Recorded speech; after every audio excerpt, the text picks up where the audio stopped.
Good morning, everyone. This is Dr. Grange. This is just a brief video for students, be it undergraduate students or graduate students, working to really understand how this concept of psychological disorders works when it comes to being able to understand symptom presentation as well as the diagnoses.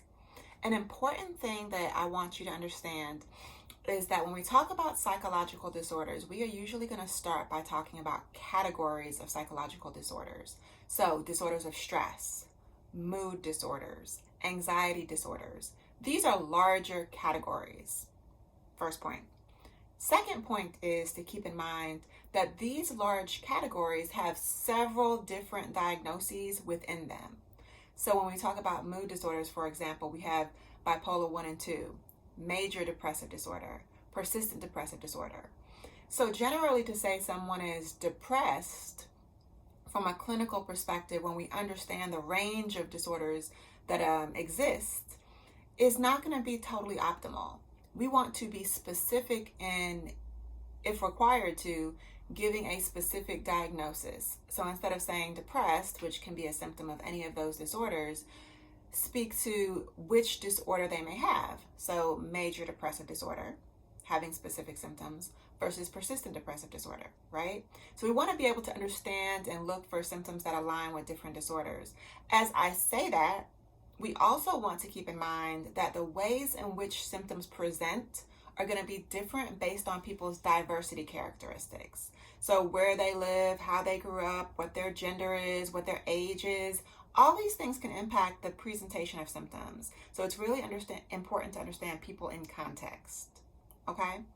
So as I'm talking about symptoms, an important thing to note is that most of the disorders all of the disorders have specific symptoms associated with that disorder. There may be symptoms, for example, irritability, that can show up across different disorders for a variety of reasons. But we want to look at the specific symptoms associated with a particular disorder and think about if this person meets that symptom criteria. Oftentimes, that symptom criteria can be thought of in terms of the duration of the symptoms, in terms of the intensity of the symptoms, and specifically how much distress is caused, and in terms of the content of those symptoms. So when you are exposed to information about a particular individual or about a particular case, you'll want to be clear in your understanding of the symptoms, how those symptoms align with a specific disorder as specified in the DSM-5, and recognize that that disorder may be one of several disorders associated with a particular category of disorders. So just kind of keep that in mind. That's something that we will talk more about in our courses, but I wanted to put this out there as a bit of an overview as you're moving forward. Have a great day. Bye.